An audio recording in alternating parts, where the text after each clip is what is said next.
I tightened my safety harness as the Poseidon deep-sea platform swayed beneath me. The movement wasn't dramatic, just enough to make the coffee in my mug slosh dangerously close to the rim. But it was the third time in the last hour I'd felt that gentle roll, and combined with the rapidly dropping barometric pressure, it told me everything I needed to know. Hurricane season had officially arrived in the Gulf of Mexico, and we were about to get a front-row seat. "Sully," Stephanie Day called from the weather monitoring station, her voice carrying across the platform's main deck. Atlantic Command just upgraded Irene to a Category 1, projected to make direct contact with our position in less than 8 hours. I nodded, setting down my mug on the nearest console. Stephanie had been tracking this system for days, warning us it might develop into something serious. The platform's management had ignored her. They always did when evacuation meant losing production time. But I'd been around long enough to trust her forecasts more than some executives' profit calculations. "Wind speed?" I asked, crossing to her station. "Sustained at 75 miles per hour with gusts up to 90. But it's strengthening." She pointed to the radar image on her screen, a swirling mass of angry reds and yellows heading straight for us. Barometric pressure dropped another 2 points in the last hour. Lincoln Ward joined us, his tall frame casting a shadow over Stephanie's monitors. "That doesn't give us much time." "No, it doesn't," I agreed, making a quick decision. "We need to secure the mudline connections and prep the underwater habitat. Tell the team we're going down." Lincoln raised his eyebrows. "Extended stay? Better safe than sorry. I've seen what these storms can do to surface operations." I still had nightmares about my time on the Gulf Star platform during Hurricane Gustav. 2 men lost when a crane cable snapped. Never again. Not on my watch. "I'll gather everyone in the ready room," Lincoln said, already moving toward the intercom. 20 minutes later, I faced my underwater team in the platform's cramped ready room. Morgan Hubbard sat with her back straight, her dark eyes alert and focused. Thomas Reynolds was next to her, his weathered face unreadable as he reviewed the habitat specs on his tablet. Bill Moss, our newest member, couldn't keep still, his knee bouncing nervously under the table. "Here's the situation," I began. "Hurricane Irene is heading straight for us. Category 1 now, but Stephanie thinks it could strengthen before it hits. Management hasn't ordered evacuation." "Typical," Morgan muttered. "But I'm not taking chances with surface operations. We're going to secure the mudline connections and move to the underwater habitat until the storm passes." Bill's eyes widened. "How long will that be?" 24 to 36 hours, if the projections hold. The habitat has supplies for a week, so we'll be fine." I pulled up the schematics on the main screen. "Thomas, I want you to run a full systems check on life support. Morgan, inventory our emergency gear. Lincoln, help me with the mudline connections. Bill, you're on comms. Make sure our link to the surface station stays operational." They nodded, professionals despite the tension in the air. We'd trained for this. But training is never the same as the real thing. An hour later, Lincoln and I were in our wetsuits, checking the final connections that linked our drilling operation to the seabed, 2,500 feet below us. The water was murky, visibility down to maybe 15 feet. The platform above us groaned as another swell passed through. That's when I saw it, a massive dark shape moving just beyond visibility. It was there for only a second, a shadow darker than the surrounding murk, and then gone. "Did you see that?" I asked Lincoln through our underwater comms. "See what?" I hesitated. The Gulf was home to all kinds of marine life, but something about the size and movement pattern felt off. "Nothing. Probably just storm-stirred silt." We finished securing the connections, and swam back to the platform's underwater access bay. As we climbed out of the water, Morgan was waiting for us, her face grim. "What's wrong?"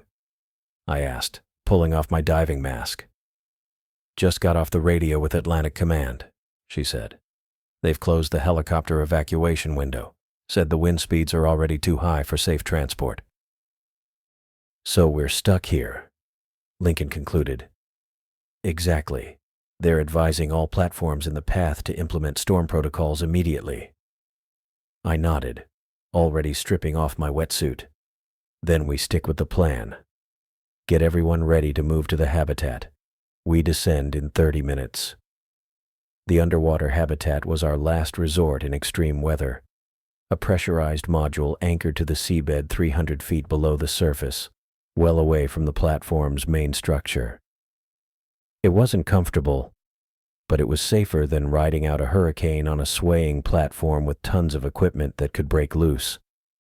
As we prepared the descent submersible, I couldn't shake the image of that dark shape in the water. 20 years working these rigs, and I'd seen plenty of sharks, whales, even the occasional sunfish. This felt different. We loaded our gear into the submersible, a bulky utilitarian vehicle designed for function over comfort. Thomas went through his pre-descent checklist, while Morgan and Bill secured our emergency supplies. Lincoln stood beside me, watching the platform sway more violently above us. "Storm's picking up faster than predicted," he noted. I nodded. "Stephanie's rarely wrong about these things." The descent was routine until about 150 feet down. That's when I saw it again. The dark shape, larger this time, moving with purpose through the deeper water. It passed below us, momentarily blocking the dim light from our submersible's external floods. No one else seemed to notice, all focused on their tasks. I gripped the handrail tighter, but kept the observation to myself. No point alarming the team about something I couldn't even identify. Could have been a whale shark, though they rarely came this close to the rigs. At 300 feet, the habitat came into view, a cylindrical structure with reinforced viewports and multiple chambers, tethered to the seabed with thick cables. Thomas guided the submersible to the docking port with practiced ease. "Initiating docking sequence," he announced, his fingers dancing over the control panel. With a metallic clunk, we connected to the habitat's airlock. Bill was first through, securing the airlock behind us as we transferred our gear. Thomas immediately went to the habitat's control center, bringing systems online and checking pressure seals. "All systems nominal," he reported after a few minutes. "Life support at 100%. Communications clear, structural integrity uncompromised." I did a quick visual inspection of the main chamber. 8 bunks built into the walls, a small galley area, monitoring stations, and a tiny bathroom behind a privacy screen. Not the Ritz, but it would keep us alive. Above us, transmitted through the habitat's external microphones, came the deep, resonant groaning of metal under stress. Hurricane Irene had arrived in full force, battering the platform 300 feet above our heads. Bill looked up at the sound, his face pale. Will this thing really hold? I wanted to give him absolute assurance, but honesty won out. The habitat's rated for much worse than a Category 1. I glanced at the thick viewport, beyond which was nothing but dark water. The question is whether Irene stays a Category 1. I'd lived through enough Gulf hurricanes to know how quickly they could intensify. Our lives now depended on a pressurized metal tube and Hurricane Irene's willingness to stick to the forecast.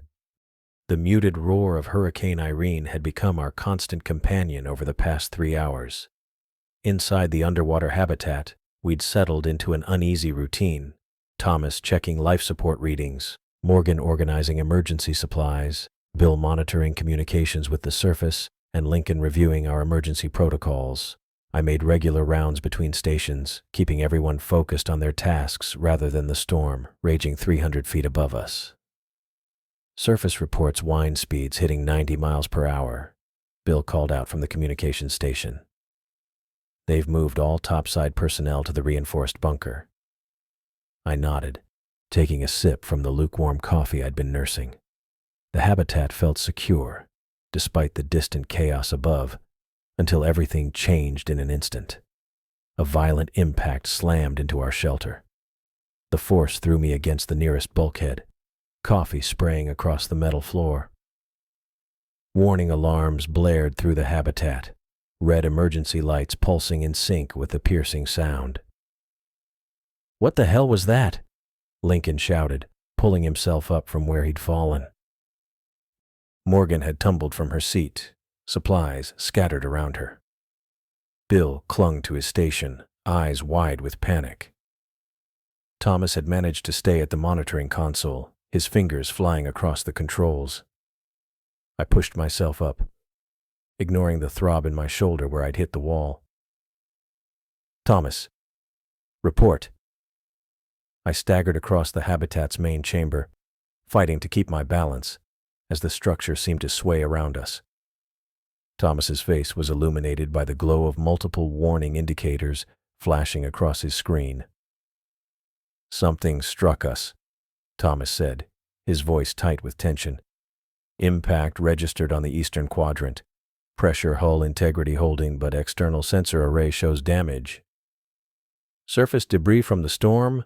Lincoln suggested, joining us at the console. Thomas shook his head. "Too deep. Hurricane turbulence doesn't reach this far down." "Bring up the external cameras," I ordered, leaning over Thomas's shoulder. He tapped a series of commands, and the monitor switched to a grainy feed from our external cameras. The murky water around the habitat appeared empty at first, visibility limited by the storm-churned sediment. Then something massive moved across the frame, a dark shape sliding through the water with purpose. "There," I pointed. "Can you track it?" Thomas adjusted the camera angle, following the movement. The shape disappeared momentarily before the camera caught it again, this time with enough clarity to make out its form. "My God," I whispered.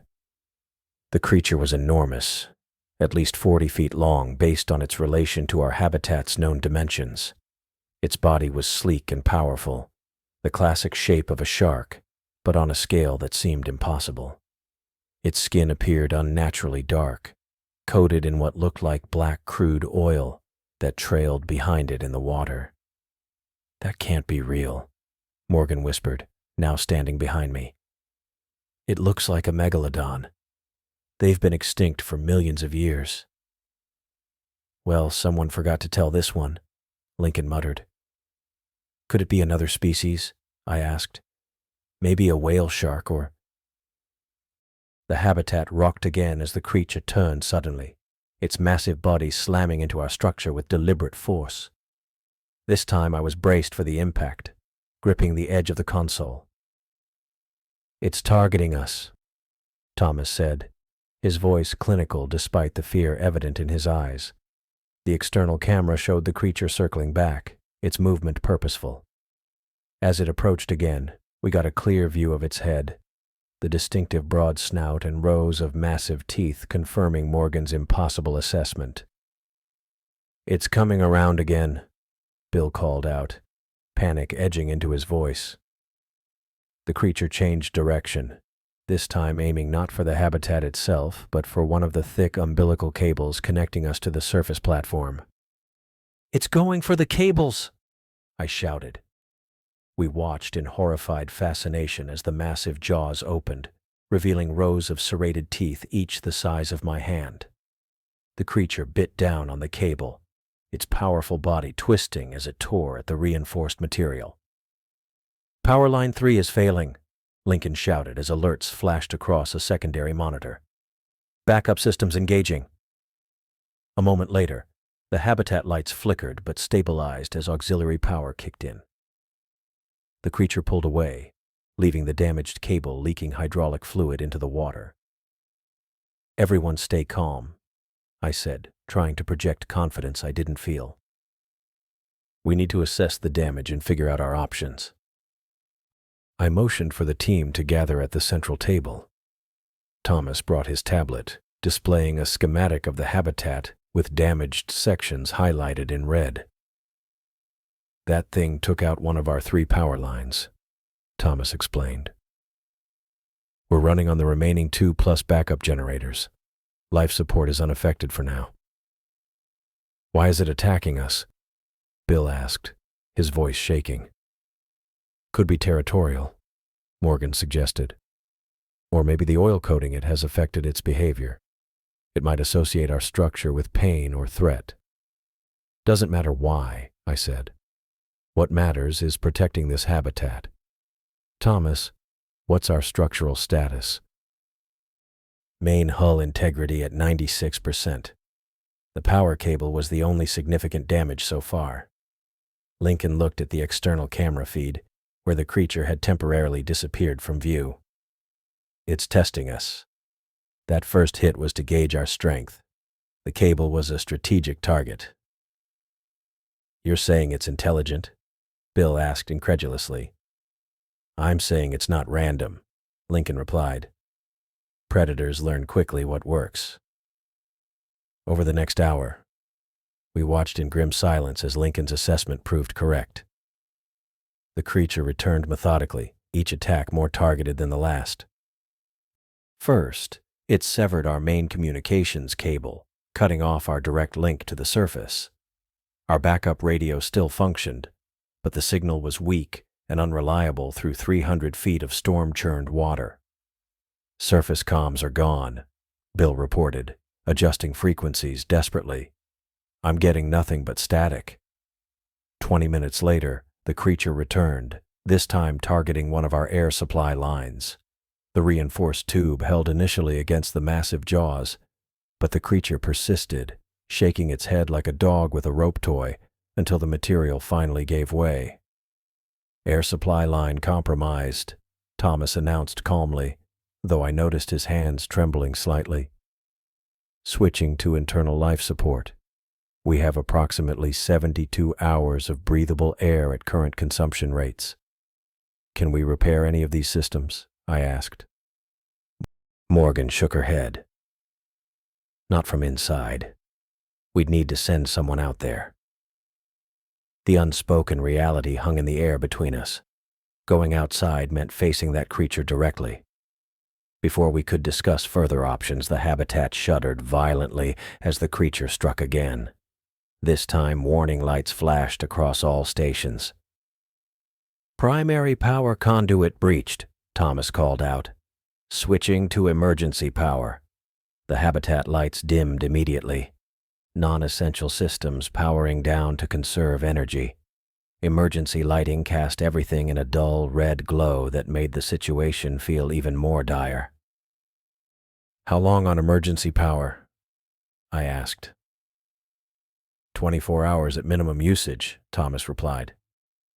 Maybe 30 if we shut down everything but life support. I moved to one of the viewports, peering out into the murky water. For a moment, I saw nothing. Then the creature emerged from the gloom, moving with terrible purpose toward our habitat. In the dim light filtering down from above, I could see more details of its massive form. Scars across its flanks, one dead-looking eye, and oil seeping from its gills with each powerful movement. It's coming back, I called out. We all watched as the creature approached one of the habitat's 4 support legs, thick metal pylons anchoring us to the seabed. It circled the structure once, twice, as if assessing it. What's it doing? Bill whispered. His question was answered as the massive jaws clamped onto the support leg. The metal groaned under the pressure, the sound conducting through the habitat structure. The creature twisted its body, applying enormous force to the pylon. It's trying to break us open, Thomas said, his voice flat. Like a crab shell. The habitat shook violently as the creature clamped its jaws around one of our support legs. The vibration traveled through the metal floor and up my spine. I watched through the viewport as the massive animal twisted its body, trying to break through our structure with raw power. "Everyone stay calm," I said, turning back to face my team. The dim emergency lighting cast long shadows across their faces. Thomas stood rigid at his console. Lincoln's jaw was set in grim determination. Morgan gripped the edge of the table, and Bill paced in short bursts, running his hands through his hair. "What's our status, Thomas?" I asked. "We've lost main power, communications are down, and one airline is compromised," he reported, his fingers moving rapidly over his tablet. "Life support is functioning on emergency power, but we're looking at about 72 hours of breathable air." Bill stopped pacing. "And what happens when that thing breaks through completely?" "Because it will. You all saw it. That thing isn't giving up." "We need to think of options," I said, keeping my voice steady. "Morgan, what do we have that could help us reinforce the habitat structure?" She shook her head. "Not much. The habitat wasn't designed for this kind of attack. We've got some patching materials for small leaks, but nothing that would hold against that, whatever it is." The creature slammed into another section of the habitat, making the lights flicker. I felt sweat gathering at my temples despite the cooling systems still functioning. "So what's the plan here?" Bill asked, his voice rising. "We just sit and wait for it to tear us apart." "We need to contact the surface," Lincoln said. "They need to know what's happening." I nodded. "Bill, see if you can rig up some kind of emergency beacon. Even if we can't talk to them, maybe we can send a distress signal." As Bill moved to his station, I walked over to the central computer terminal and pulled up the platform schematics. There had to be something we could use, some way to defend ourselves or drive the creature away. "We need weapons," Bill said suddenly, looking up from his work. "There's got to be something down here we can use against that thing." "Like what?" Morgan asked. "We're underwater, in a pressurized habitat, with limited resources." "I don't know. A spear gun, a knife, something." Bill's voice had taken on a desperate edge. "What about the emergency kit? Doesn't it have flares?" I looked up from the schematics. "Bill, think about what you're saying. We can't use firearms or anything with combustion down here." "Why not? We're going to die anyway if that thing gets in." I walked over to him, placing my hand firmly on his shoulder. "This habitat has an oxygen-rich atmosphere under pressure. Any spark or open flame would create a fireball that would kill us all instantly. We'd be doing that creature's job for it." Bill's shoulders slumped. "So we just die slowly instead?" "No one is dying," I said firmly, though I wasn't sure I believed it myself. "We're going to figure this out." I returned to the schematics, scanning them with renewed focus. The layout of the underwater infrastructure spread before me in blue and white lines, the habitat connected to the platform above by the now damaged umbilical cables. Around us, the seabed was dotted with wellheads and pipelines running back to the platform. My eyes kept returning to one particular structure, the Christmas tree, the complex valve assembly sitting atop the oil well. It controlled the flow of oil and gas from the reservoir below, a mass of pipes, valves, and gauges designed to withstand enormous pressure. "Thomas," I called, "what's the pressure rating on the main wellhead?" He looked up, surprised by the question. "The Christmas tree? It's rated for 15,000 psi. Why?"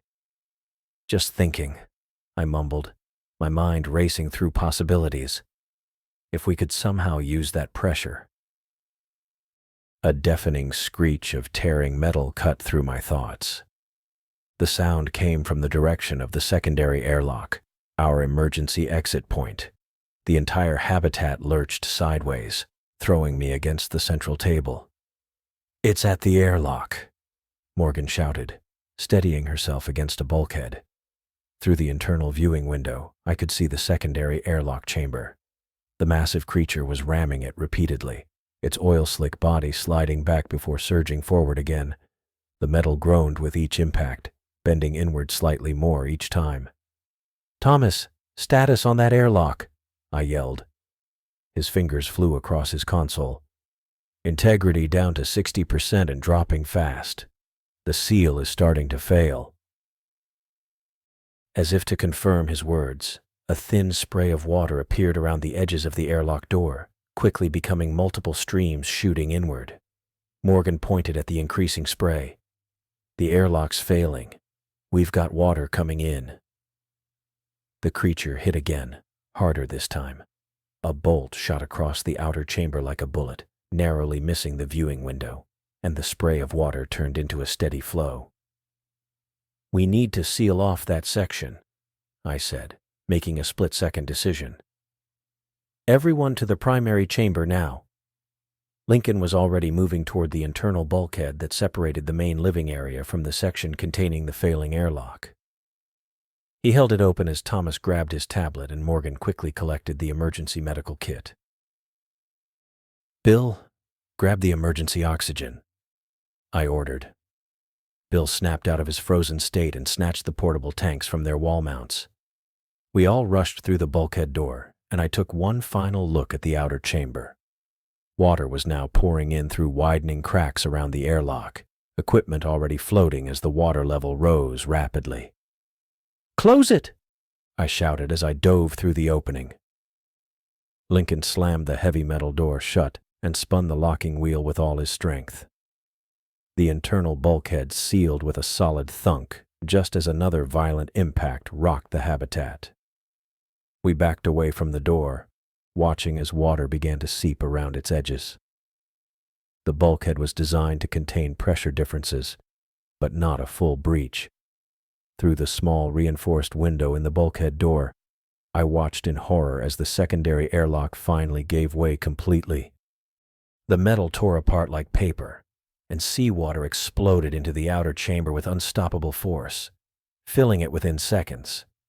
Equipment smashed against walls, floating debris clouded the water, and the pressure wave slammed against our bulkhead with a boom that made my ears pop. The habitat shuddered around us, groaning as pressure differentials strained its structure. Warning alarms I hadn't even known existed began to wail, their high-pitched screams adding to the chaos. "How long will that bulkhead hold?" I asked Lincoln, who was already at the monitoring station. He looked up, his face illuminated by the red emergency lights. 3 minutes, maybe 5 at most. The pressure differential is too great. It wasn't designed for this. "What about the hull integrity in this section?" I asked. Lincoln checked the readings, his expression growing more grim. "The whole habitat structure is compromised. That last hit damaged our foundation anchors. We're looking at catastrophic failure within minutes." I watched through the bulkhead window as the dark shape circled back, disappearing momentarily in the murky water of the flooded chamber before reappearing, heading directly toward us for another attack. Water continued to seep around the bulkhead door as I watched the creature circle back for another attack. My mind raced through our limited options, each one worse than the last. The Christmas tree valve assembly I'd spotted on the schematics kept pulling my attention back. That complex network of valves controlling the oil and gas flow from the well might be our only chance. "I'm going for the Christmas tree," I said, my voice cutting through the blaring alarms. The team stared at me, confusion and fear mixing on their faces. "The what?" Bill asked, backing away from the bulkhead as another trickle of water sprayed through. "The valve assembly." I pointed to the schematics still displayed on Thomas's tablet. "It controls the well pressure. The test valve can generate a high-pressure jet of drilling mud and methane. We can use it as a weapon against that thing." Morgan shook her head, her eyes wide with disbelief. That's insane. The test valve isn't designed as a weapon. It's meant for controlled pressure testing of the line. It's rated for 15,000 psi, I countered. That's enough force to punch through steel plating. It might be the only thing that can hurt that creature. The habitat shuddered again. A new alarm joined the chorus as the bulkhead groaned. The outer door won't hold much longer, Lincoln said, checking the pressure gauge beside the door. 2 minutes, maybe less. Morgan stepped forward, her face tight with tension. Even if your plan could work, you'd have to get to the valve control room, and it's on the other side of the habitat, past the breach. I know. That's suicide, she said, her voice rising. You'd be swimming right into that thing's path. I looked at each of them. Thomas with his tablet clutched to his chest, Lincoln standing ready by the door, Bill pressed against the far wall, and Morgan staring me down with a mixture of anger and fear. I'm not asking anyone to come with me, I said. I'll go alone. Daniel, you can't, Lincoln started. We don't have time to argue. I cut him off. If that bulkhead fails, we all die. Someone has to try something. Morgan opened her mouth to protest again, but closed it as another impact rocked the habitat. The metal walls creaked around us, and the trickle of water from the bulkhead door grew stronger. I moved to the equipment locker and yanked it open. Inside, our tools were neatly organized: wrenches, hammers, pipe fittings, and other maintenance equipment. I grabbed the largest wrench, its heavy steel weight solid in my hand. Not much of a weapon against a prehistoric shark, but better than nothing. If I'm not back in 5 minutes, I paused, realizing there was nothing they could do if I failed. Just be ready to move if this works. We might have a chance to reach the emergency submersible. Thomas nodded, his face pale. The docking bay should still be intact. It's on the opposite side from the breach. Good. I took a deep breath and moved toward the secondary exit, a narrow corridor that ran along the spine of the habitat. Morgan caught my arm. This is crazy. That thing will tear you apart before you get halfway there. Maybe, I admitted. But we're out of options, and we're out of time. She held my gaze for a moment, then released my arm. The valve control panel is marked with yellow hazard stripes. Primary override is a red lever on the right side. I nodded, grateful for the information. Keep them safe until I get back. Without waiting for a response, I turned and pulled open the corridor door. The narrow passage stretched ahead, lit by dim emergency lights that cast long shadows across the metal floor. I stepped through and pulled the door shut behind me. The corridor felt different from the main chamber. Quieter, with the alarms muffled by the closed door. But I could feel the vibrations through the floor as the creature continued its assault on our failing shelter. The habitat creaked and groaned around me, metal under stress from pressures it was never designed to withstand. I moved as quickly as I could, one hand on the wall for balance as the structure swayed. The wrench felt heavier with each step, a pathetic defense against the monster hunting us. But it was all I had. The corridor opened into a junction with 3 paths branching off. I checked the schematic in my head. Left would take me toward the flooded section, straight ahead led to monitoring stations, and right would lead me to the valve control room. I turned right, ducking under a hanging cable that had torn loose from the ceiling. Water pooled on the floor here, ankle deep and rising. Not from the main breach. This was coming from somewhere else. A new leak. The habitat was failing in multiple places now. I pushed forward, the water making each step more difficult. Another violent impact shook the habitat, throwing me against the wall. I caught myself, pain shooting through my shoulder. Something had hit us from below, the creature changing tactics. The corridor narrowed as I approached the valve control room. The door was still sealed, a small window showing the equipment inside. I reached for the handle just as I heard a sound that turned my blood cold, the unmistakable screech of tearing metal, followed by the roar of rushing water. The bulkhead had finally given way. I yanked the door open and threw myself inside the valve control room, slamming it shut behind me. Water already seeped under the door. I had minutes at best before this room flooded too.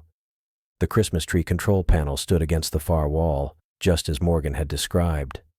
Yellow hazard stripes framed the complex array of gauges, switches, and valves. The red override lever was secured in the closed position by a safety lock. I crossed to the panel, water now reaching my shins and rising fast. My hands were steady as I broke the safety seal and gripped the override lever. This was designed as an emergency measure to release well pressure in a controlled manner, not as a weapon. But right now, it was the only chance we had. The room shuddered as something massive struck the outer wall. Metal groaned, and a seam in the ceiling split open, sending a spray of seawater down onto the control panel. I ducked away, shielding the controls with my body. The door behind me buckled inward with a horrific screech. Water gushed through the growing gap, and I knew the creature was on the other side, forcing its way through. I positioned myself by the override lever, wrench gripped tightly in my free hand, preparing for what was coming. The door gave way in an explosion of water and twisted metal. The force of it knocked me back against the control panel, but I kept my footing as the room began to flood rapidly. Through the churning water I saw it, the massive shape forcing its oil-slicked body through the breach. The megalodon's head alone was bigger than a car, its mouth lined with rows of teeth the size of my hand.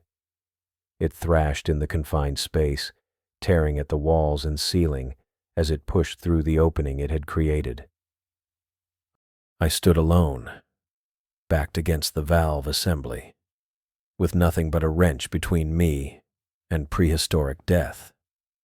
The water rose quickly, now at my waist, making my movements sluggish. As the creature fully entered the room, I noticed something I hadn't seen before. Its skin wasn't just coated with oil. There were strange growths along its flanks, bulbous protrusions that pulsed with an unnatural rhythm. Parts of its fins appeared misshapen, with extra cartilage forming bizarre patterns. These weren't battle scars. They were mutations. The realization hit me as the water reached my chest. This wasn't just an ancient predator covered in crude oil. Something had changed it. Chemicals from our industry, perhaps, altering a creature that had survived unchanged for millions of years. The megalodon twisted in the flooding room, its massive body scraping against equipment that tore loose from the walls. Its jaws opened wide, revealing that cavernous mouth as it moved toward me with surprising speed through the rising water. I gripped the override lever, ready to pull it as the mutated monster closed the distance between us. The megalodon lunged at me, its massive head filling the doorway as water rushed into the valve control room. Time seemed to slow as I gripped the wrench in my hand. I had one shot, not at the creature, but at the override lever several feet away. I threw the wrench with everything I had. It tumbled through the air, water spraying around it in a fine mist as the room continued to flood. The tool connected with the red override lever with a solid clang, slamming it downward into the activated position. For a heartbeat, nothing happened. Then the world exploded. A horizontal jet of drilling mud and methane gas erupted from the Christmas tree assembly with a deafening roar. The pressurized stream hit the megalodon directly in the face at 10,000 psi, a force strong enough to cut through steel plating. The creature's skin peeled back from its skull in ribbons, exposing bone underneath as the continuous blast hammered into it. The shark's massive body jerked backward, its mouth open in what might have been a scream if I could have heard it over the thunderous noise of the pressure jet. Blood mixed with the drilling mud, creating a dark cloud in the rising water. I grabbed onto a nearby pipe to keep from being swept away by the current flowing into the room, my feet lifting off the floor. Water splashed into my eyes, making it hard to see, but I caught the moment when the megalodon's massive body crashed against a support pylon. The impact sent a vibration through the entire habitat that I felt in my teeth. There was a sickening crack, like the sound of a tree trunk splitting as something in the creature broke. The mutated shark thrashed once, twice, then went still, its body drifting in the swirling water. The jet continued to spray, but I knew I didn't have time to celebrate. The room was filling fast, already up to my chest. The pressure would eventually drop as the reservoir emptied, but by then we'd all be drowned if I didn't seal off this section. I pushed away from the pipe, fighting against the incoming current. My lungs burned as I half swam, half pulled myself along the wall toward the emergency bulkhead controls on the far side of the room. The water rose higher, reaching my neck, forcing me to tilt my head back to breathe. The control panel was just a few feet away when my boot caught on something under the water. I went under, swallowing a mouthful of salty, metallic-tasting water before I managed to right myself. Sputtering and coughing, I lunged for the panel, my fingers finding the large red button protected by a plastic cover. I flipped the cover up and slammed my fist against the button with all my strength. A warning klaxon sounded, barely audible over the rushing water and the continuing roar of the pressure jet. Red emergency lights began to flash, reflecting off the rising water's surface. With a grinding sound, massive metal plates began to descend from recesses in the ceiling. I watched as they slowly dropped into place, cutting off the breached section inch by inch. The water was at my chin now, forcing me to stretch upward to keep my face above the surface. The plates locked into place with a deep, resonant clang that I felt more than heard. The rush of incoming water slowed immediately, though it still seeped through the seams where the emergency bulkhead met the walls. I looked down and saw that the pumps had kicked in, their intake valves pulling water from the floor. It wasn't fast, but it was working. The water level had stopped rising. I took a moment to catch my breath, leaning against the wall. My hand shook from adrenaline and cold. Through a small viewport in the emergency bulkhead, I could see the megalodon's massive form drifting in the flooded section. Still now, surrounded by a cloud of its own blood, mixed with drilling mud. With the immediate danger contained, my thoughts turned to my team. I needed to find out who had survived. I slogged through knee-deep water toward the central corridor, following the emergency lighting that still functioned on backup power. The habitat groaned around me, metal stressed beyond its design limits.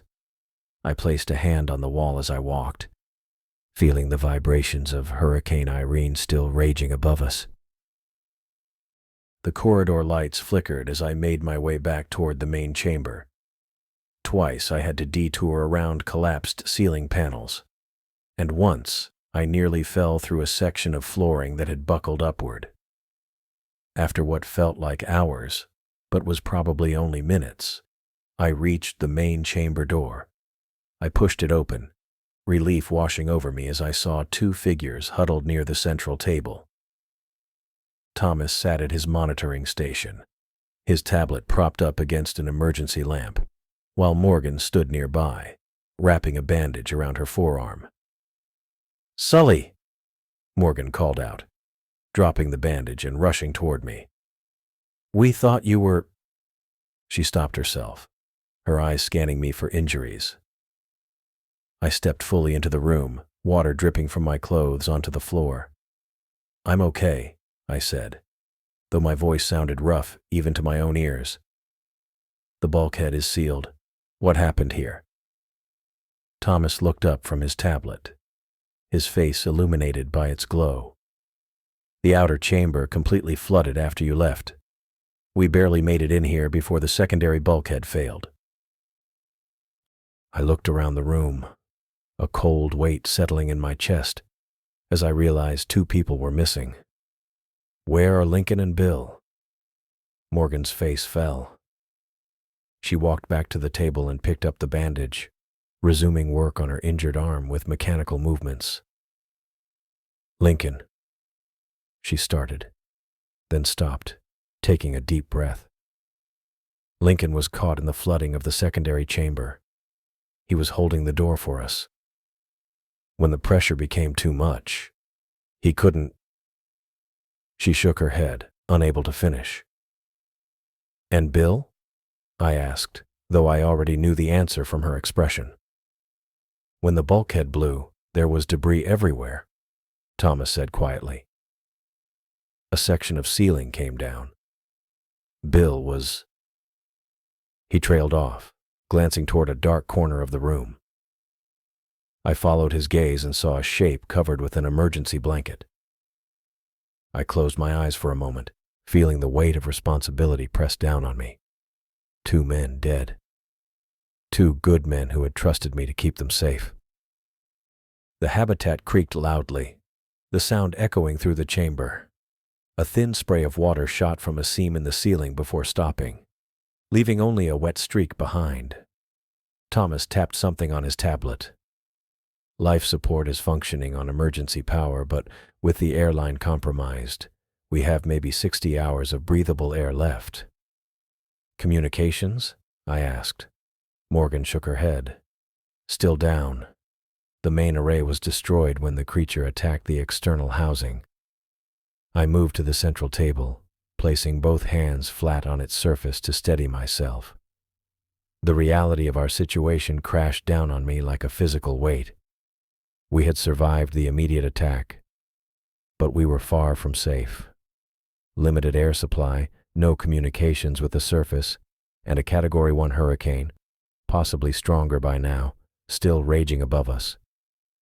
The habitat continued to make ominous sounds as the structure settled, damaged sections straining under pressure. So what do we do now? Morgan asked, tying off her bandage and looking at me expectantly. Thomas set down his tablet. The emergency submersible might still be operational, if we can reach it. Not during the hurricane, I said, cutting him off. We'd be torn apart before we reached the surface. The habitat groaned again, louder this time. We all looked up at the ceiling, where a new hairline crack had appeared. The hairline crack in the ceiling grew longer as another groan echoed through the habitat. I watched it spread like a slow-moving lightning bolt across the metal surface. My wet clothes clung to my skin, cold and uncomfortable. But that was the least of our problems. The immediate threat of the megalodon was handled, its massive body now floating lifelessly in the flooded section of our underwater refuge, but our fight for survival had only just begun. We need to take stock of what we have, I said, pulling my gaze away from the ceiling. The weight of Lincoln and Bill's deaths pressed against my chest, making it hard to breathe. I couldn't afford to dwell on it now. Not if I wanted to get the rest of us out alive. Thomas tapped at his tablet, which had somehow survived the chaos. Life support is running on emergency power. Based on current consumption rates in the compromised airline, we have approximately 24 hours of breathable oxygen remaining. What about power reserves? I asked, moving toward the central control panel. The display flickered weakly, indicating system instability. Minimal, Morgan answered, wiping water from her face. Maybe 30 hours if we shut down everything except life support and essential monitoring systems. I nodded, taking in the information. And communications? Still completely down, Thomas confirmed. The main array was destroyed when the creature attacked. We have no way to contact the surface. The 3 of us stood in silence for a moment, letting the reality of our situation sink in. 24 hours of oxygen. No communications. A hurricane raging above us. The odds weren't good. I pushed away from the console and started moving through our remaining safe area, assessing the damage. Let's check the structural integrity of what we have left. Morgan and Thomas followed as I made my way through the habitat. Water had pooled on the floor in most sections, ranging from ankle to knee-deep. Several chambers were completely flooded and inaccessible. Every few minutes the habitat would creak and shift, reminding us of the precarious nature of our shelter. "This whole section is compromised," I said, pointing to a bulging wall panel where water seeped through the seams. "And these support beams are showing signs of stress fractures." Thomas ran his hand along one of the beams. The habitat wasn't designed to withstand this kind of trauma. Between the creature's attack and the hurricane above, the structural integrity is failing faster than I anticipated.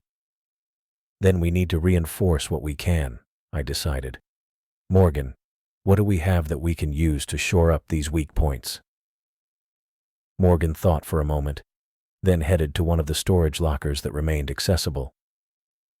"We've got some repair patches, sealant foam, and metal bracing bars from the maintenance kit. Not much, but it might buy us some time." "Grab it all," I instructed. "Thomas, help me identify the most critical weak points."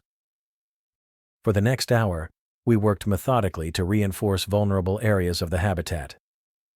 Thomas used his tablet to scan for pressure points, while Morgan and I applied sealant foam to leaking seams and secured metal bracing bars across buckling wall panels. It wasn't a permanent solution, but it might keep us alive long enough for help to arrive, if anyone was even looking for us.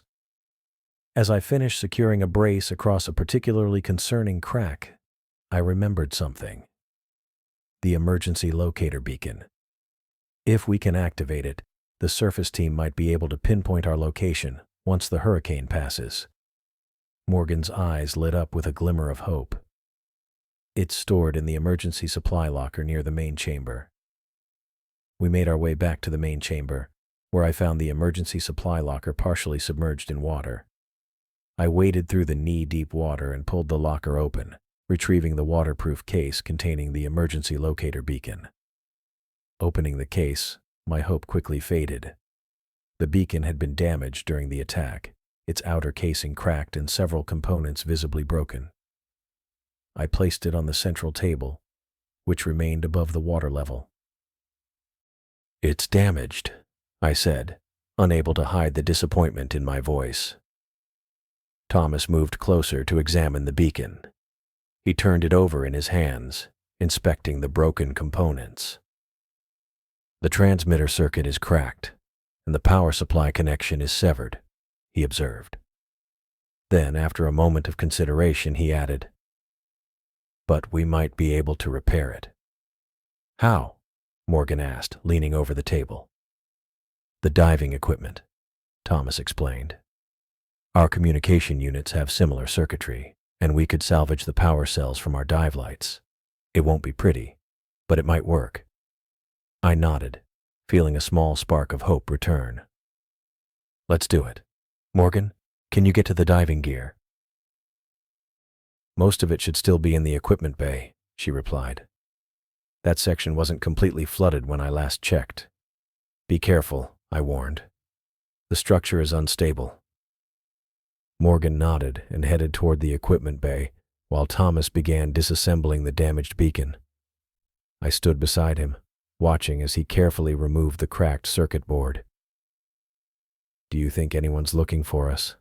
I asked quietly. Thomas didn't look up from his work. "The platform crew knows we're down here.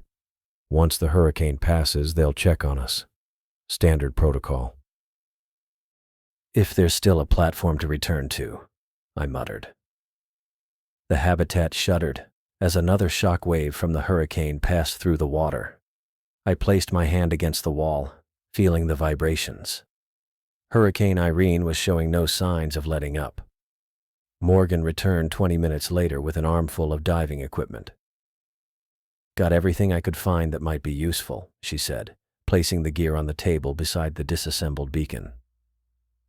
Thomas immediately began sorting through the equipment, identifying useful components. "This might actually work," he said, a note of optimism in his voice for the first time since the attack. As they worked on repairing the beacon, I found myself staring at the sealed bulkhead that separated us from the section where the megalodon's body floated, the creature that had almost killed us all. "I've been thinking about that thing," I said, breaking the silence. "The megalodon. It's been extinct for millions of years. How did it end up here?" Morgan looked up from the beacon repair. "Maybe it's not actually a megalodon. Could be some unknown deep-sea species." I shook my head. "No, it matched all the characteristics. But it was different.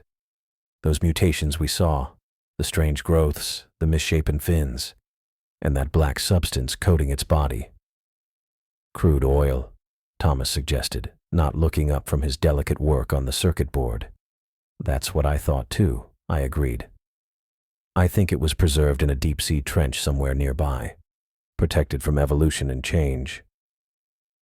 The Gulf is full of natural oil seeps. That would explain the oil coating its body." Morgan considered this. "But why attack us? Why now?" "The drilling," I explained. "The vibrations from our platform. The drilling, the welding, all of it.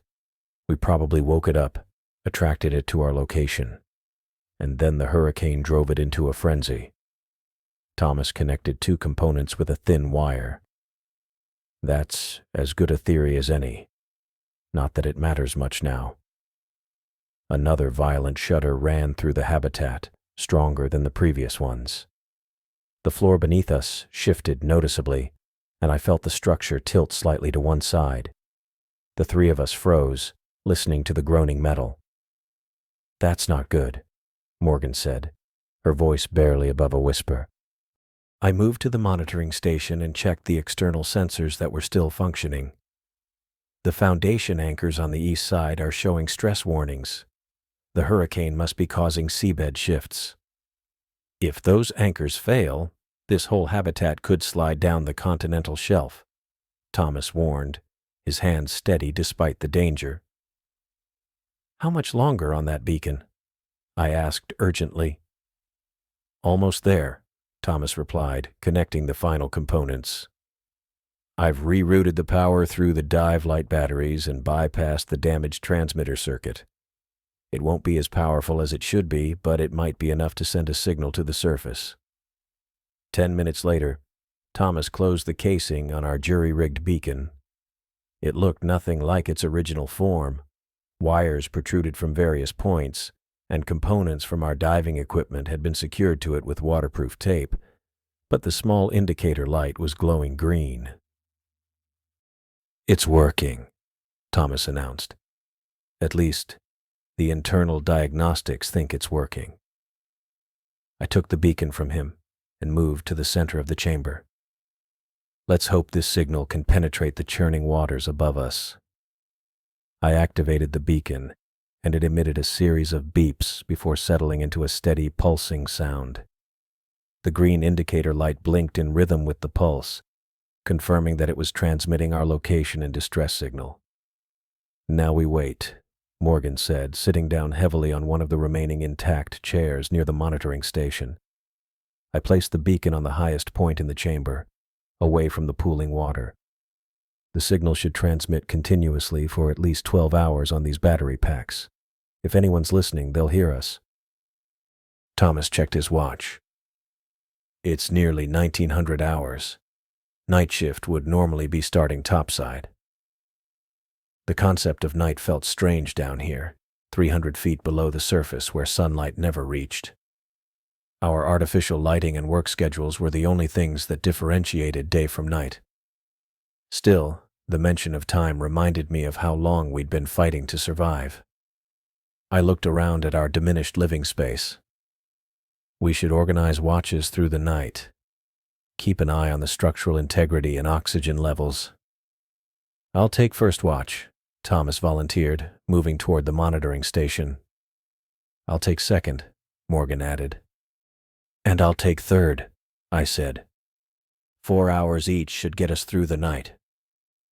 Another powerful shock wave from Hurricane Irene passed through the habitat, causing the lights to flicker momentarily. The storm was still directly above us, hammering the ocean surface and sending ripples of force down to our depth. "How bad do you think it is up there?" Morgan asked, looking toward the ceiling. "Category 1 when we came down," I replied. "Could be Category 2 by now.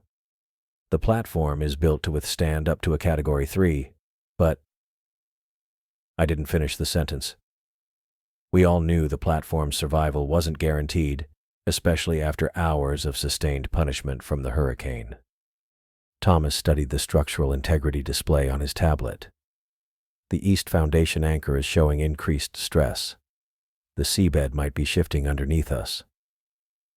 I moved to join him, examining the readings over his shoulder. The display showed a schematic of the habitat's foundation system, with the east anchor point flashing yellow, a warning sign. "Is there anything we can do to stabilize it?" I asked, though I suspected the answer. Thomas shook his head. "Not from in here. Those anchors are external. If they fail, let's hope they don't," I cut in, not wanting to dwell on that possibility. The three of us settled into an uneasy routine as night officially fell according to our watches. Thomas took his position at the monitoring station while Morgan and I tried to rest on the bunks that remained dry. Sleep seemed impossible with the constant creaking of metal and the occasional violent shudder that ran through the habitat. I lay on my bunk, staring at the ceiling, listening to the sounds of our shelter fighting against the forces trying to tear it apart. The beacon pulsed steadily in the background, a rhythmic reminder of our hope for rescue. 24 hours of oxygen, maybe less if the habitat's integrity continued to deteriorate. My thoughts drifted to Lincoln and Bill. Two good men who wouldn't be going home, their families waiting for news that would shatter their worlds. I pushed the thoughts away. Guilt was a luxury I couldn't afford right now. My responsibility was to the living, to Morgan and Thomas, to getting them out of this nightmare alive. The habitat shifted again, more noticeably this time. I sat up on my bunk as Thomas called out from the monitoring station. "East anchor stress levels increasing," he reported, his voice tight. "The seabed is definitely shifting." I got up and joined him at the station, watching as the yellow warning on the display turned to orange, critical. The habitat was tilting slightly, barely perceptible but definitely there. "Wake Morgan," I told Thomas. "We need to secure everything that could become a projectile if the habitat shifts suddenly." For the next hour, we worked to secure loose equipment, lashing down anything that could cause injury if the habitat tilted further. The beacon continued its steady pulse, our lifeline to the surface. As we worked, the creaking of metal grew louder, and the slight tilt became more pronounced. 6 degrees off level now, Thomas reported, checking the inclinometer. "If it reaches 15 degrees, we'll have problems with the life support systems." Morgan finished securing the medical supplies. "How long do you think the foundation will hold?" I looked at the stress readings on the monitor. "If the seabed stabilizes, maybe indefinitely. If it continues to shift," I shrugged. "Your guess is as good as mine." We completed our preparations as best we could, then resumed our watch rotation. Thomas would monitor for the first 4 hours, then Morgan, then me. As Morgan tried to rest again, I stayed with Thomas at the monitoring station, both of us watching the foundation stress indicators with growing concern. "Do you think the beacon signal is getting through?" Thomas asked quietly. "It has to be," I replied, trying to sound more confident than I felt. "Once the hurricane passes, they'll pick up our signal. They'll send help." Thomas nodded but didn't respond. We both knew the reality. Rescue operations wouldn't begin until the hurricane had passed completely, and even then, reaching us at this depth would be challenging. The habitat groaned again as another powerful shock wave passed through it. I placed my hand on the wall, feeling the vibration travel through the metal. Hurricane Irene continued to rage above us, and all we could do was wait, hope, and watch for signs of further structural failure as the night wore on. I jerked awake to the sound of groaning metal. For a moment I couldn't remember where I was, my mind foggy from what must have been my first real sleep in nearly a day. Then reality crashed back as the habitat shifted beneath me with a sickening lurch. "Thomas," I called out, pushing myself up from the narrow cot where I'd finally collapsed after my watch ended. Thomas looked up from the monitoring station, his face pale in the dim emergency lighting. "We've got a problem. The east support pylon is giving way." Morgan was already up, standing beside him and staring at the readouts with wide eyes. "The hurricane did more damage than we thought. We're sinking." I crossed to them, my boots splashing through an inch of water that hadn't been there when I'd laid down. 18 hours into our ordeal, and things were somehow getting worse. On the monitor, I could see the schematic of our underwater habitat, with warning indicators flashing around the eastern support structure. "How long?" I asked, wiping sleep from my eyes. "At current rate of descent? Maybe 2 hours before this section is completely flooded," Thomas said, his voice steady despite the news he was delivering. I studied the habitat layout on the screen. We were in the main chamber, which sat at the lowest point of the structure. If the eastern pylon collapsed completely, we'd be the first section to flood. "We need to move higher," I said, tracing a path with my finger on the schematic. "There's an access point to the rig's main structure through this maintenance tunnel. If we can reach the central column, we might find an emergency ascent pod." Morgan nodded. "The ascent pods are designed to work even during storms. If the hurricane's weakened at all, we might have a chance." "Gather whatever supplies we can carry," I told them. "Food, water, medical kit. Anything that might help us if we reach the surface." We moved quickly, collecting what little we had. I found 3 emergency oxygen tanks that had survived the flooding, each with maybe 15 minutes of air. Not much, but they might make the difference between life and death if we hit flooded sections. Morgan packed the medical kit while Thomas gathered the remaining emergency rations into a waterproof bag. "The beacon?" I asked, looking at the small device we'd repaired. "Still transmitting," Thomas confirmed. "But there's no way to know if anyone's receiving." I nodded, picking it up. "We'll take it with us." With our meager supplies gathered, we headed for the maintenance access hatch at the far end of the main chamber. The water was ankle deep now and rising steadily. I pulled the manual release lever, and the hatch swung open with a hiss of equalizing pressure. "I'll go first," I said, clicking on my flashlight and pointing it into the narrow tunnel beyond. The maintenance tunnel was a tight fit, barely tall enough for me to stand upright. Pipes and conduits ran along the ceiling, and the metal floor was slick with seawater. We moved as quickly as we could, splashing through the shallow water. "How far?" Morgan asked from behind me.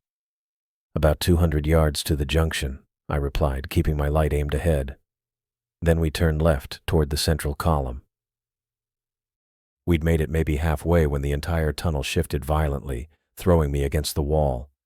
Metal screeched against metal as the structure twisted. "What was that?" Thomas called out. I turned my flashlight back the way we'd come, and my blood froze. Through the beam of light, I could see water gushing in from a rupture in the tunnel wall. But that wasn't what stopped my heart. Behind the rush of water, something moved, something massive with a sleek, dark shape.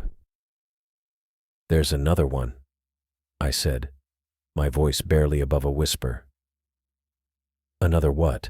Morgan asked. Then her eyes widened as she saw it too. That's not possible. But it was.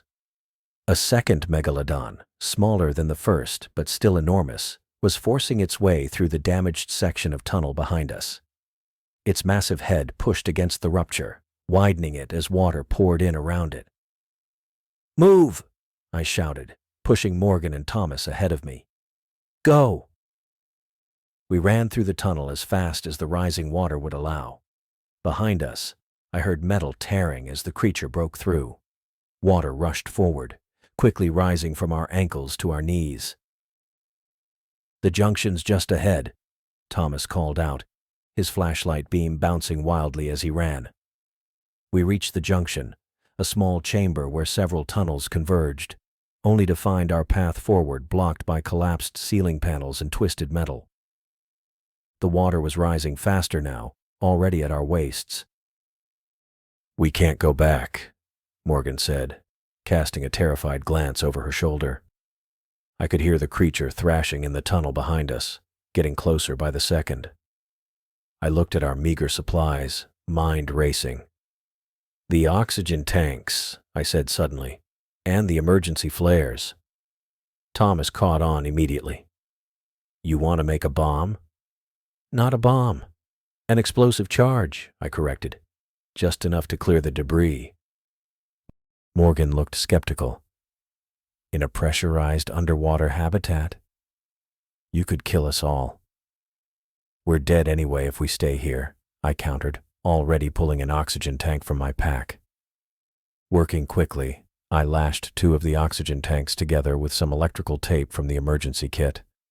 I attached 3 emergency flares to the tanks, positioning them so they would ignite the high-pressure oxygen when activated. "This will create a pressure wave," I explained as I worked. "Should be enough to clear the debris, but it'll also change the air pressure in here dramatically. Cover your ears and open your mouths when it goes off." I positioned the makeshift explosive against the debris pile, angling it to direct most of the blast forward. "Get back as far as you can," I told them, "and brace yourselves against something solid." We retreated to the opposite wall of the junction. The water was now chest-high and still rising. I could hear the creature getting closer, splashing through the tunnel behind us. "Ready?" I asked, holding the igniter for the flares. Thomas and Morgan nodded, pressing themselves against the wall and covering their ears. 3, 2, 1. I triggered the flares and pushed through the water to join them, pressing myself against the wall and covering my ears, mouth open to equalize pressure.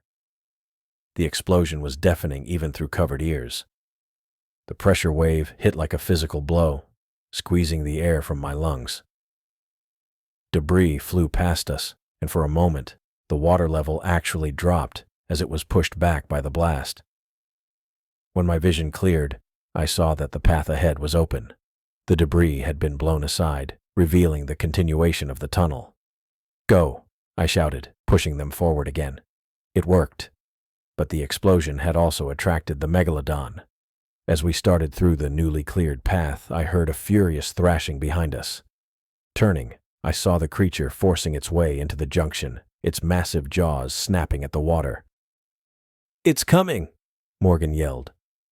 We pushed through the tunnel as fast as we could, the water level rising again. After what seemed like an eternity, we reached the end of the tunnel, emerging into the base of the rig's central column. "There." Thomas pointed to a circular hatch set into the wall. "The emergency ascent pod." I rushed to the control panel beside the hatch and slammed my palm against the activation button. Red warning lights flashed as the hatch slowly began to open. "Hurry!" I urged, watching as the megalodon surged toward us through the tunnel. Morgan and Thomas rushed inside the pod. I stood by the control panel ready to close the door once I was in. But as I stepped toward the open hatch, the creature lunged from the tunnel, its massive jaws open wide. Acting on pure instinct, I grabbed a loose metal rod from nearby and thrust it forward as the megalodon closed in. The rod caught the creature directly in the eye. It recoiled with a thrash, that sent water splashing against the ceiling, giving me just enough time to dive through the hatch. I hit the internal close button, and the heavy doors began to slide shut. The megalodon recovered quickly, charging toward the narrowing opening. For a terrible moment, I thought it would make it through. But the doors sealed with a final metallic clunk, mere inches from its snapping jaws. "Initiate ascent sequence," Thomas called out, already at the pod's controls. I staggered to the control panel and punched in the emergency ascent code. The pod shuddered, then began to rise through the central column toward the surface. Through a small viewport, I could see the underwater habitat below us, listing dangerously as the eastern pylon continued to collapse. "The hurricane?" I asked, suddenly remembering the storm that had started all this. Morgan checked the pod's weather monitoring system. "Wind speed's dropping. It's finally starting to weaken." I sank to the floor of the pod, exhaustion washing over me as we ascended toward the surface and whatever awaited us there. 2 days had passed since our desperate escape from the collapsing Poseidon deep-sea platform. The medical staff on Atlantic Offshore Drilling Corporation's primary platform had treated our injuries, though the psychological wounds ran deeper than any physical trauma. I sat in a sterile conference room they called the recovery area, though it felt more like an interrogation chamber. The gray walls, the too bright fluorescent lighting, and the long table where 3 company executives sat across from me all contributed to my growing discomfort. My fingers traced the edge of a paper cup filled with lukewarm coffee as I finished recounting the events for what seemed like the 10th time. The coffee tasted burnt, but I drank it anyway, needing something to focus on besides the skeptical faces staring back at me. "So to summarize, Mr. O'Connor," said Harris, a balding man with wire-rimmed glasses who hadn't introduced himself beyond his last name, "you're claiming that a prehistoric shark species, extinct for millions of years, attacked your habitat, killed 2 of your crew members, and forced you to abandon the Poseidon platform." The way he said it made it sound ridiculous, which I supposed was his intention.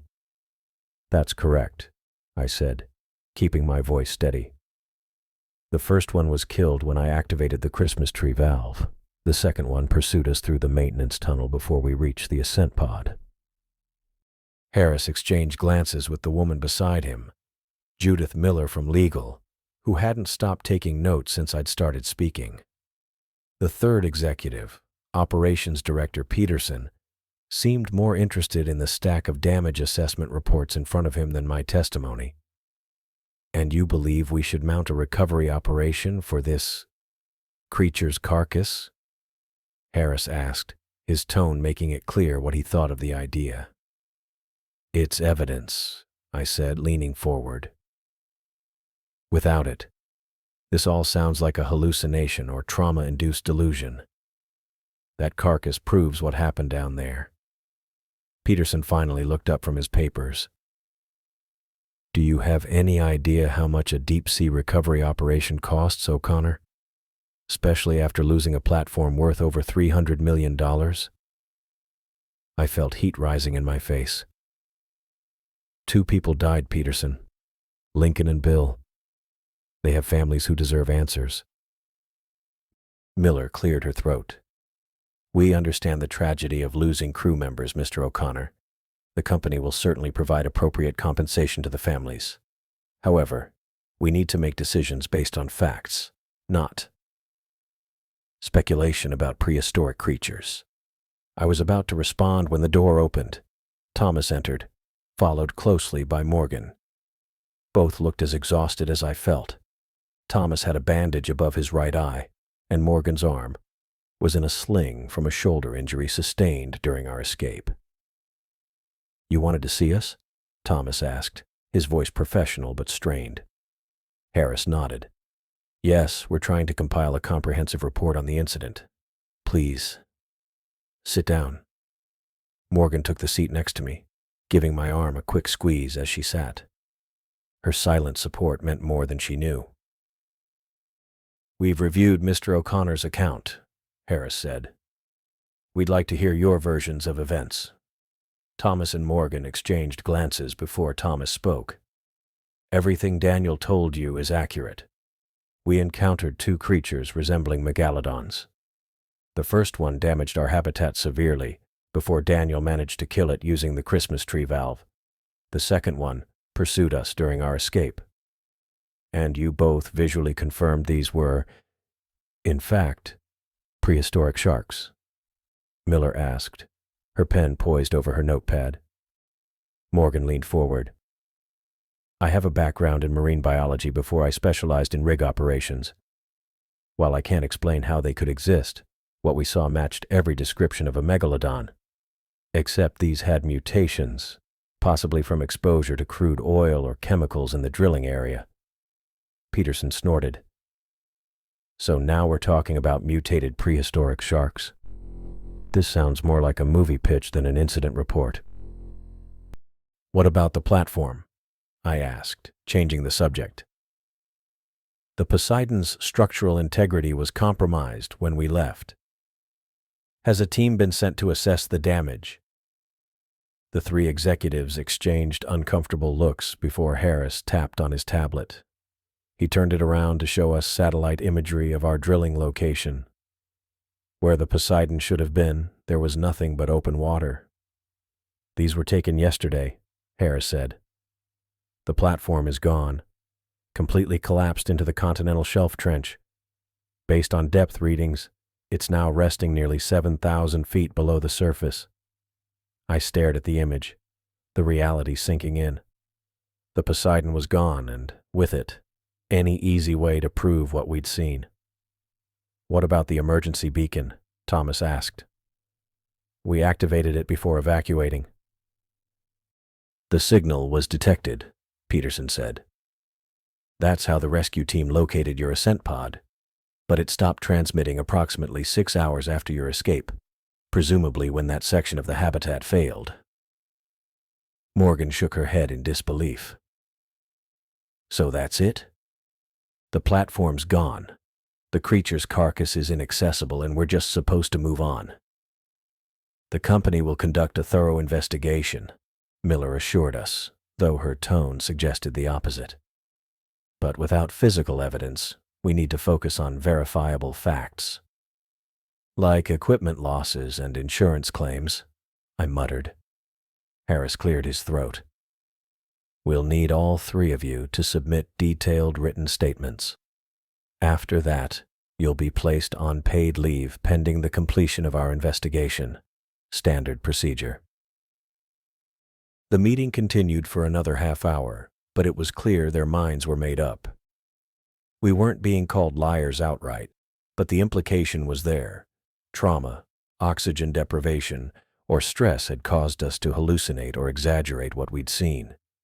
After signing preliminary statements, we were finally dismissed. Thomas headed directly to the medical bay for another check on his head injury, while Morgan said she needed to call her family. I found myself standing alone in the corridor, unsure of what to do next. O'Connor. I turned to find a man I didn't recognize approaching from the far end of the hallway. He was tall with a powerful build, short, dirty blonde hair, and clear blue eyes. His face looked vaguely familiar. I'm Phoenix Cooper, he said, extending his hand. I led the rescue team that picked up your ascent pod. I shook his hand, remembering where I'd seen him. Right. You pulled me out of the pod when I was barely conscious. Thank you for that.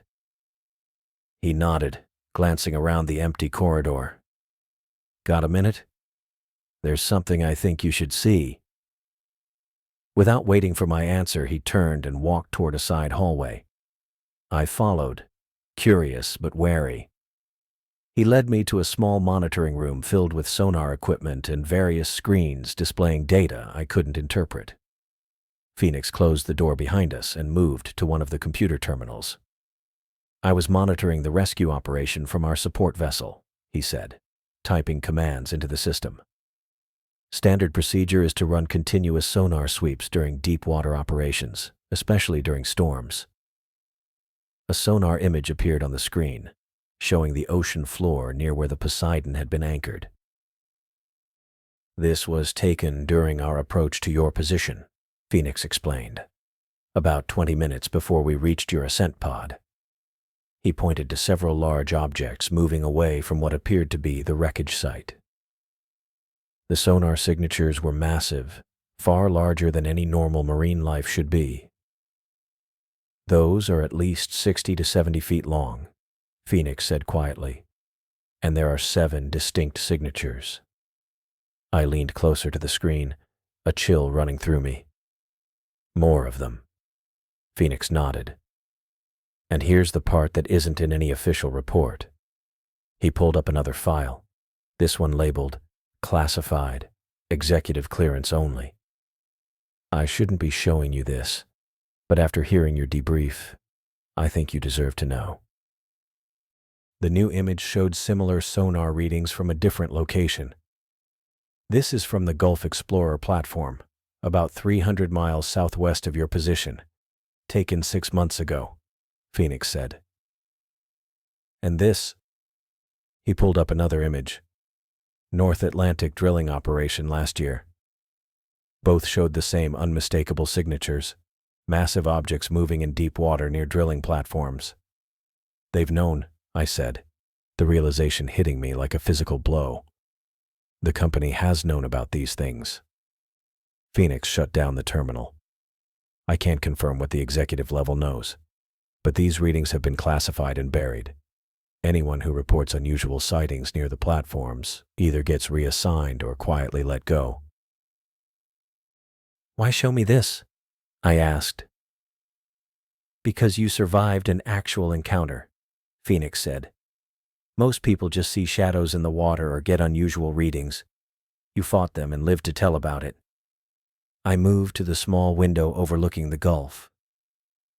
The water was calm now, sunlight glinting off its surface, making it look peaceful and harmless. But I knew better.